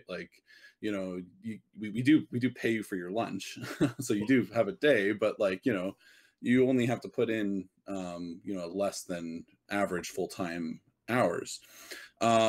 We have policies in place that we strengthened since the pandemic, not really in response to, but more in just trying to make sure that we have a team that is growing and able to be in a position where they can grow mentally and in their own ways, not just how we want them to. So we put a lot more focus on our team learning and growing together. So taking training together, taking courses together. We did have to add additional structure over going remote, but that was largely based in and around the idea of checking in. Okay. So we do an every day in VR in Mozilla Hubs, we do a team stand-up. So everybody in the company, we have people in Toronto, we've got people over in Regina, Saskatoon areas, Winnipeg, etc. And we all come together in a virtual office, which I have to make bigger at this point. It's starting to run out of room. But we also check in later in the morning, we check in mid-afternoon, we check in end of day, just to make sure that everybody's, not stuck. And if you are stuck, we have built out a really nice process for when we use Slack, I know a lot of the companies here use Discord, but we use Slack with the Slack huddles in order to come together and have like group chats to help everybody work through problems that they might be experiencing. And we've invested in the technology to make that feel a little bit more seamless between the people that are in office and people that are remote, because we don't want the people that are remote to feel like they're being left behind if they're not working at the office, whether because they're not comfortable to come in or if we just don't have the space to accommodate them right now. Because we put a lot of focus on making sure that it's a safe space to work. So, adequate space, private spaces. So even though you're in office, you're not like, we're not all huddled up together. We have a lot of infrastructure put in to make sure that we're all, healthy and safe. But we also put a lot of emphasis into the well-being of our staff. So that's, both through mental health days that our staff can access if they're not, feeling up to it. We're not going to ask you what's up. We're just going to give you the time. But also through our benefits, we have a lot of really cool stuff like, your massages are covered and you can see a counselor if you need, if something's bothering you. And like, we just want to make sure that you have the resources to make sure that you're doing okay. On the HR side, we were already putting a lot of emphasis into our policies and our contracts and stuff along those lines, because we've always been very open and transparent in those ways. And I think what the pandemic really did was it allowed us to have more of a two-way discussion with our team to try and make things more of a dialogue as opposed to, just us trying to figure out what we're doing, because we're growing and learning how to do this just as much as everyone else, right? But like I said, I can't take any of the credit for that. I just work and I help my team where I can, but that is all through the hard work of my wife when it comes to putting this all together. That's fine. Well, but that's the collaborative nature of running a business, right? Everyone's working to their strengths and working together. So I think I am going to sort of head to the last sort of official question now, and then we can talk a little bit. So let's kind of look forward into the future, after, having, changed in a lot of ways the way your companies have run and maybe changed the ways that products or services are delivered. For each of you, is there a specific area of growth that you would like to pursue, in the next year, in the next 2 years? Like John, what would be a good sort of, goal for Flipside? What kind of growth would you like to pursue? Well, we have so many things we're right on the cusp of. So a lot of them are sort of realizing the full vision of what we've been building. We've been building the same app for 4 years to get it to the point where it's going to be next year is kind of where we're at. We had a big idea and it's actually like in 3 major huge pieces. And we had to you find smaller market fit along the way as you're building out a larger thing like that. So really, one thing is I'm constantly living in that future where I'm seeing it and I'm privy to what our team has been like killing it building behind the scenes right now. And so I can't wait to start showing off what they're doing and really get that out there, because it's going to change everything for our users, and they're going to love it. And so to me, I think growth is going to be, we're actually working with several productions to roll out immersive experiences. Seeing that stuff come to fruition is going to be amazing. And and we're all the while looking at next steps of how we're going to create more exposure for this stuff so that we can keep the team at this size sustainable and hopefully keep growing and doing so in that kind of nimble way that we've been so far. Fantastic. And Derek, what's next for you? That's a great question. A lot of the time, you're running a business, and whether you're just starting out or you've been at it for 6 or 7 years, you start to get not really lost in the weeds, but you start to get sort of tunnel vision on what you need to do next. And, being away from the game for so long, it's allowed me to really see things at an international level and be able to, see how much real money is out there. in my international dealings, just out of Taipei, I mean, throughout the school and them not allowing their students to launch their tools that they developed for 2 or 3 years at a time, and not allowing the professors to be able to benefit from that. You have these companies coming into these educational institutions and checking out and basically cherry picking all this development software and deciding whether they're going to take it to market or not. What it gave me insight into is that every once in a while, a group from Singapore would come in there and they would just go through basically everything, and they would need, people like me. I could speak a little bit of Chinese, so I knew what they were saying and doing. But you need a network of people, and throughout that network, I've gotten to see how and what they're looking for in their vision for the future. So it allowed me to think about that 5 years down the road, 10 years down the road. How is this tool gonna work? How is the iPhone gonna work, in a few years? And what are some of the upgrades to the technology that's being used and employed on these devices with motion tracking and facial recognition?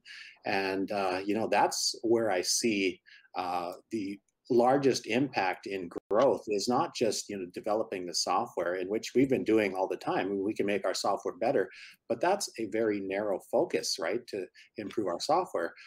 What the grand idea is to being able to push our resources and our insight into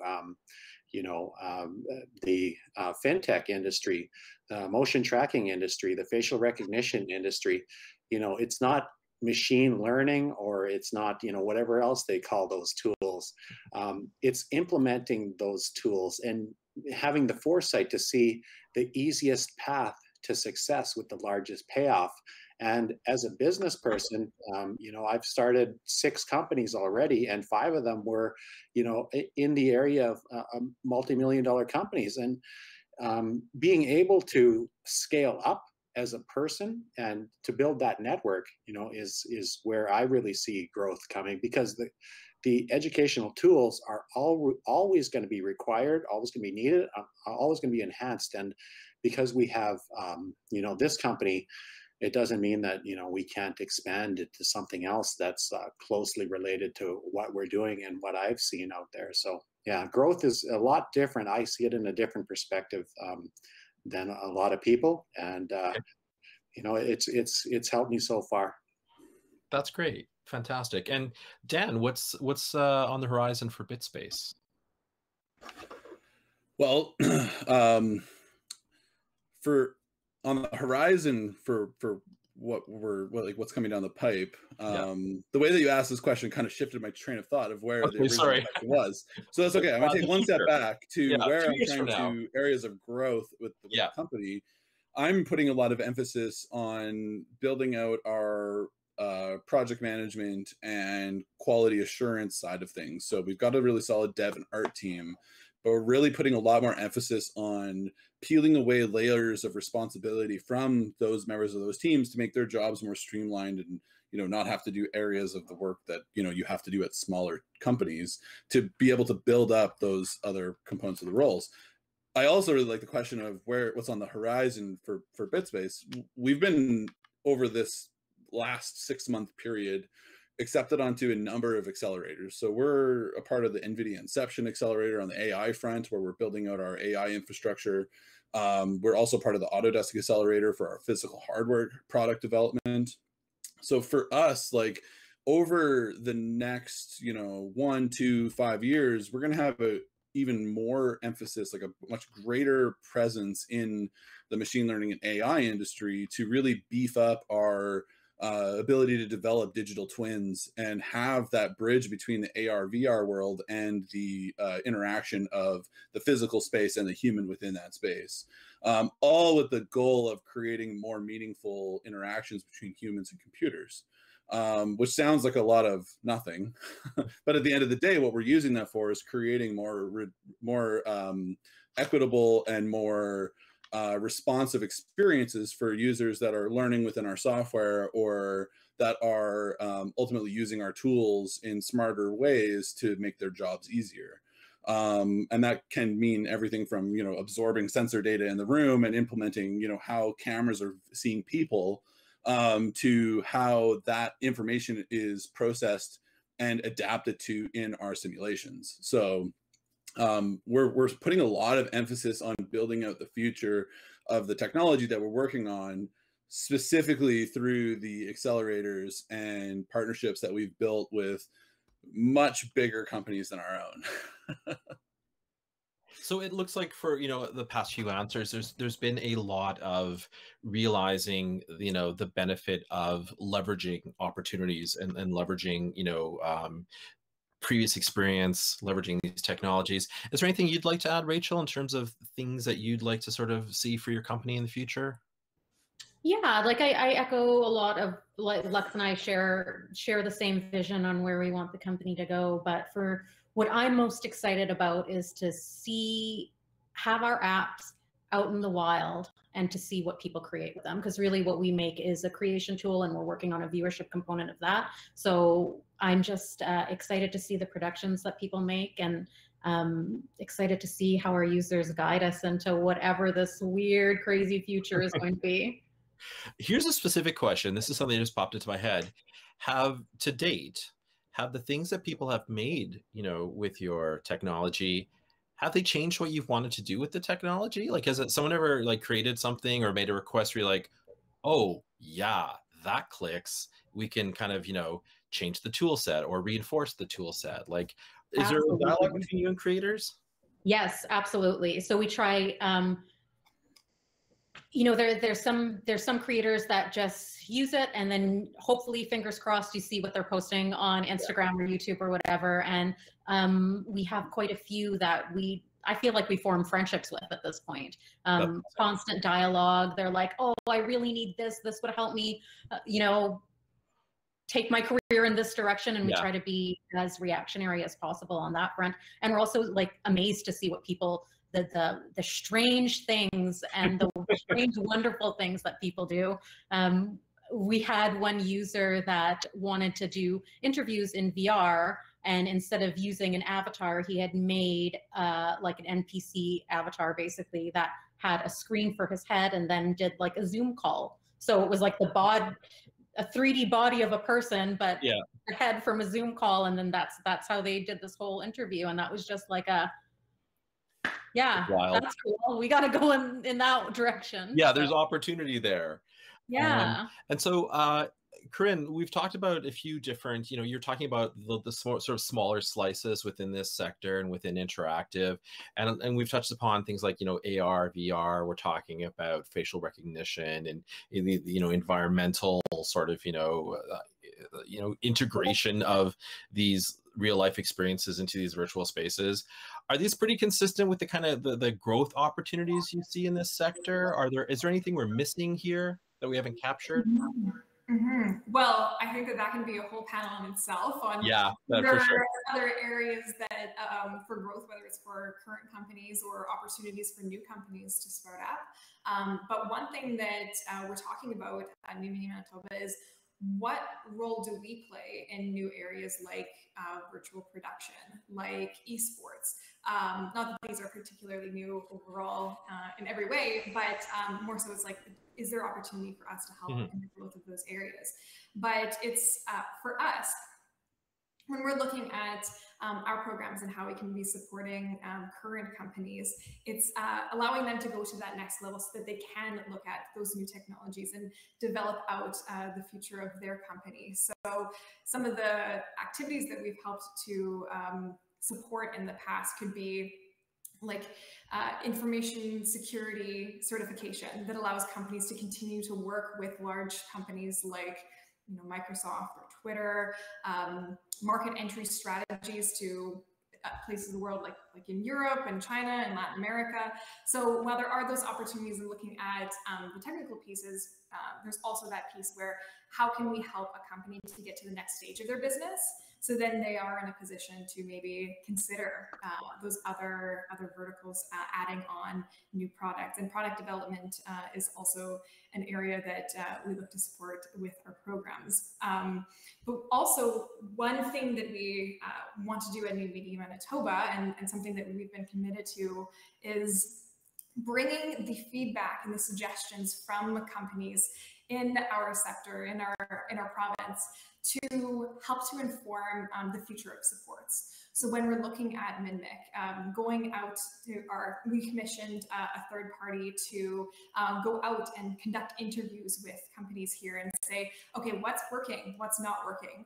And that helped to create a permanent tax credit that is more flexible, it's more competitive. In fact, it's the second most competitive in Canada now because of the changes that were made from speaking with the industry here. So for the future pieces, for any of our supports, that's what we look to do, is really to listen to industry and make the changes that are needed.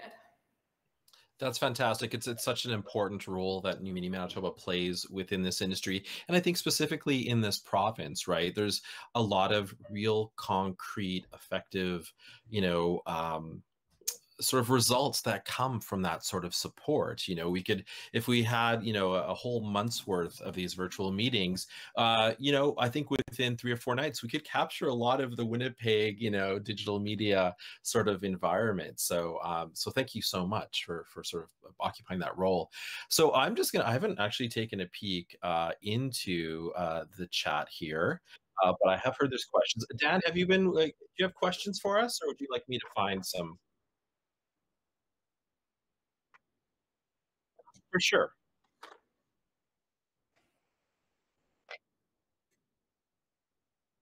Okay. Yeah, we're just going to get some questions here.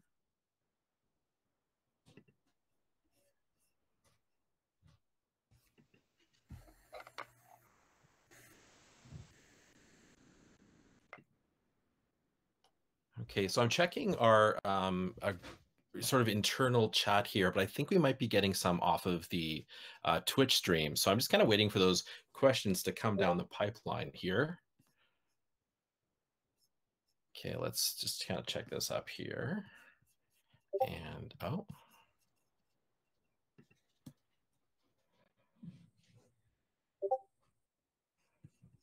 Here we go.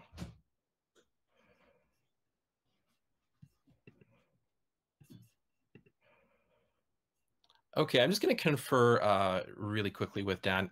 Dan, invisible voice that no one can hear. Where should I find those questions? Yeah, no worries. Okay, so which channel are they in? Just the general?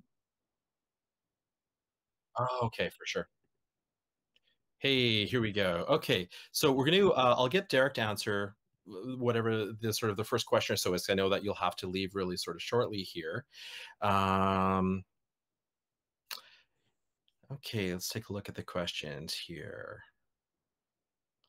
Okay, so during this past year and during the pandemic, Derek, has it sort of felt like you're taking a greater risk when you sort of follow these opportunities? Do you ever get a sense of, feeling like it is a little bit more of a challenge, or things are riskier for you and your company? Or are you pretty confident in sort of where you've been heading? Yeah, the pandemic, for a lot of companies that are larger in scale, a lot of the risk is, internally from their employees deciding, what they're going to do in the near future. And we've experienced that. Actually, one of the things that, I haven't really talked about is the negative effect that the pandemic has had on us. We've went into February of 2020 with 12 staff. And, from the very first shutdown to the second shutdown to the, 2021 January, we had, 11 of those 12 staff, walk away, decide that, they're either going to go back to school, or they're going to attend, you know, something else, or they're going to start their own company. And, you know, we've been fully supportive of that. And we set up actually a commission-based system that allowed them to take profits on any of the projects that they released, as well as, you know, any of the apps that they developed or any new customers. So, you know, they had a pretty good safety net when they did leave. And, you know, we're very fortunate to be able to provide them with that.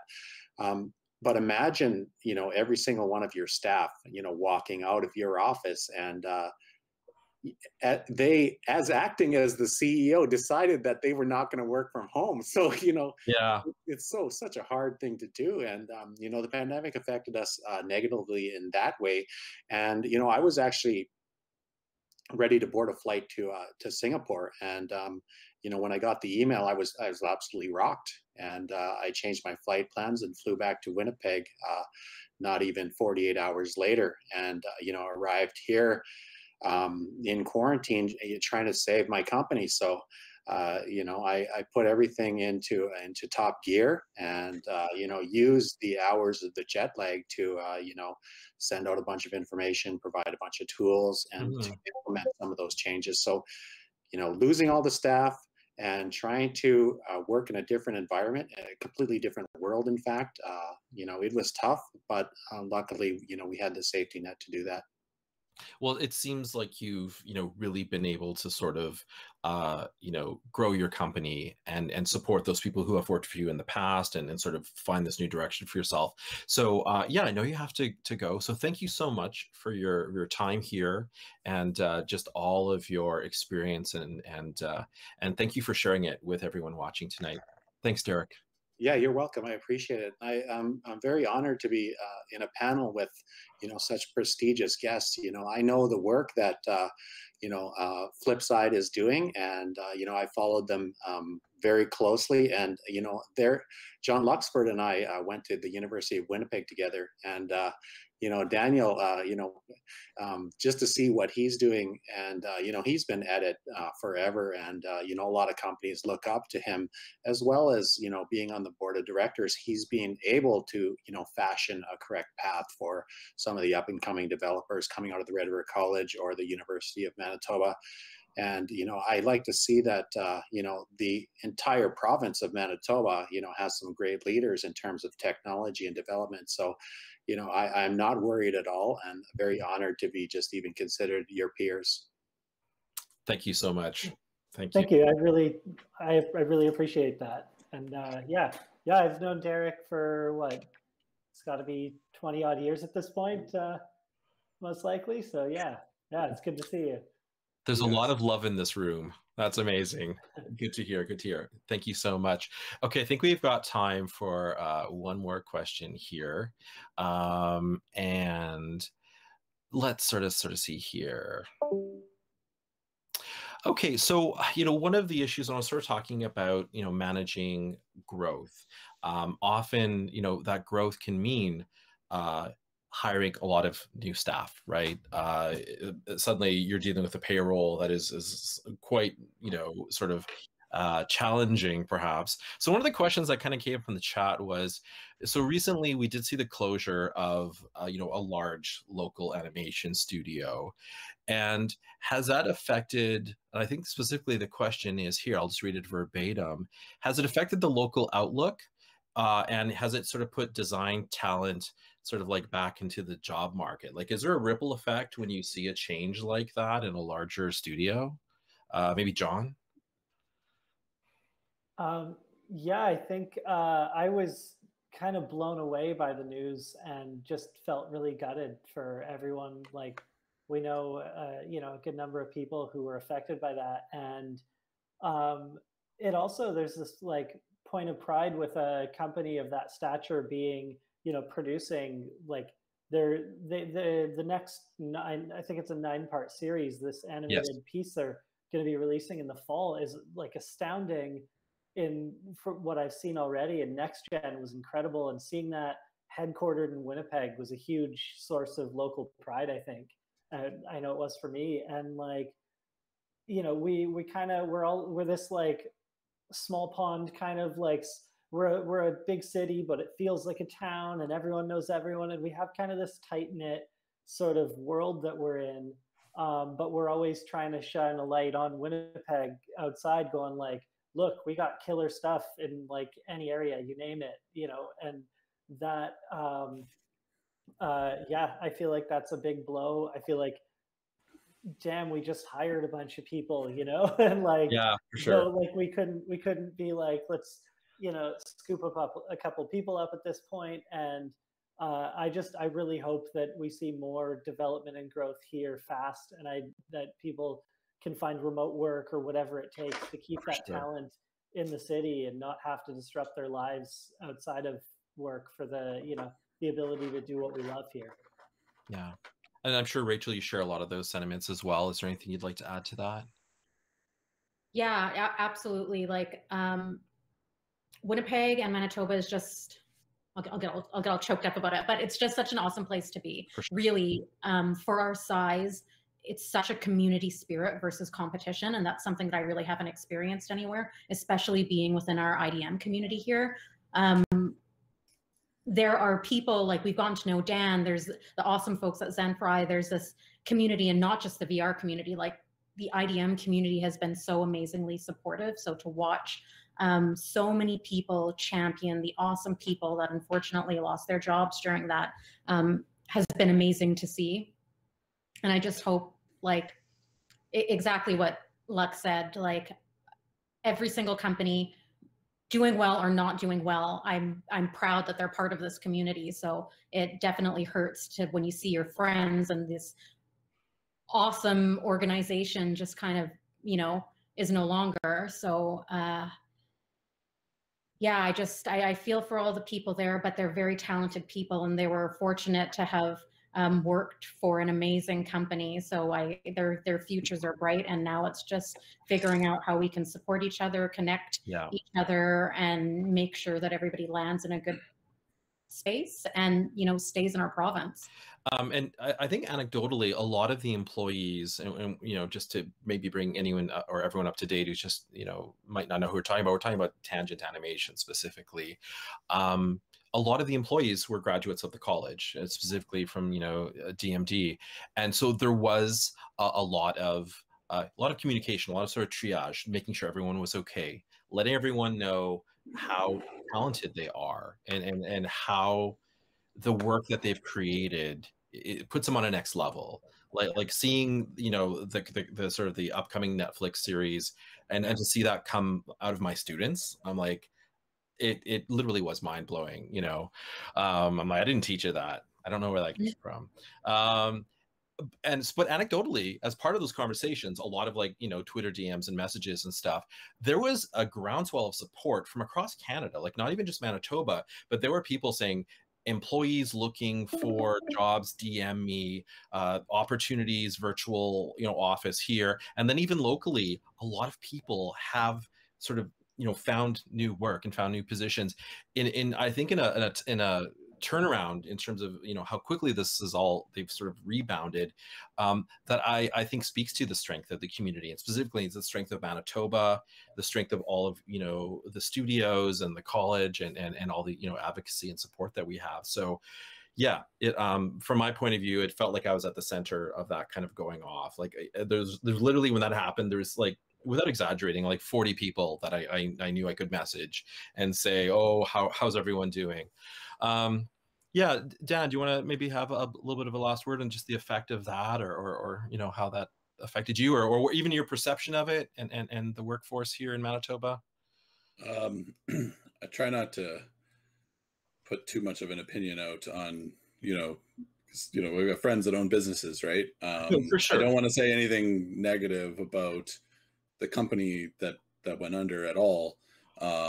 I will say that it doesn't affect my outlook on the local industry, if I'm going off of the actual question. Yeah. There's a lot to our local ecosystem, a lot more than just a single company. You know, if BitSpace disappeared, there would still be jobs. I feel really bad for everybody involved at every level of that company, because, you know, I've got friends at all levels.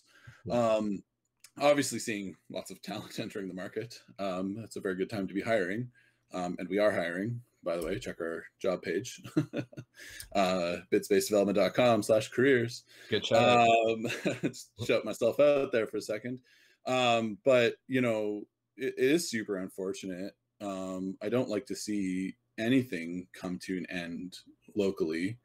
But yeah, at the end of the day, I mean, we all get into business understanding risks.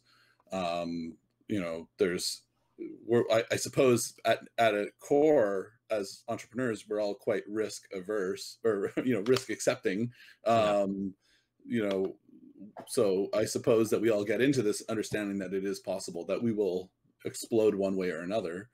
But I don't think it has a negative overall impact on our local, you know, local industry, other than, you know, an unfortunate side effect of needing to place a lot of people in jobs. But I mean, we have one of the most talented workforces that exists, simply because of, you know, the schools that exist here and the programming and the creative people. And I find that people from here are exceptionally creative. And I don't say that, you know, ironically, or, you know, without, you know, really meaning it. We have extremely creative and, you know, really awesome people that live here and grow here. So I don't have any worry for anybody's ability to find meaningful employment, whether that's that they start their own business or get employed somewhere else, whether it's remotely or with a local company. So I think that's a really fantastic note to sort of wrap up this conversation. And, you know, and thank you, you know, to you, Dan and Rachel and John and Derek, for just answering these questions with a lot of empathy and intelligence, and especially that, you know, we're open to, you know, questions that were coming into the chat, and that, you know, that was one that affected a lot of us, and I really appreciate all of your really sort of personal and honest feedback on that. And thank you, Corinne, for joining us so much. You know, of what we do would not be possible without New Media Manitoba. In fact, I think one of my former students is currently working there as well. She's sort of helping run the show in terms of like training and that sort of thing. Tamara is a former DMG student. So I've had a wonderful night. It's getting dark outside. I have a little desk lamp here. I'm not used to streaming at nighttime. Normally I'm a daytime instructor, and there's some like ghosty autumnal vibes happening with my lighting right now. So I think I'm going to disappear into the ether, as it were. So thank you so much for everyone who joined us, or, you know, on the stream tonight. Thank you for everyone in attendance, and I'm looking forward to the next roundtable. Let's do this again next week. Are you guys free? Yeah, let's do it. Yeah, for sure. Yeah, there you go. And hopefully I'll be part of this in the future as well. If not in this role, I'll be another little square answering questions. Awesome. Yeah, thanks for having us. Yeah, thank you. Great. Take care, everyone. Have a really good night, and we'll talk soon.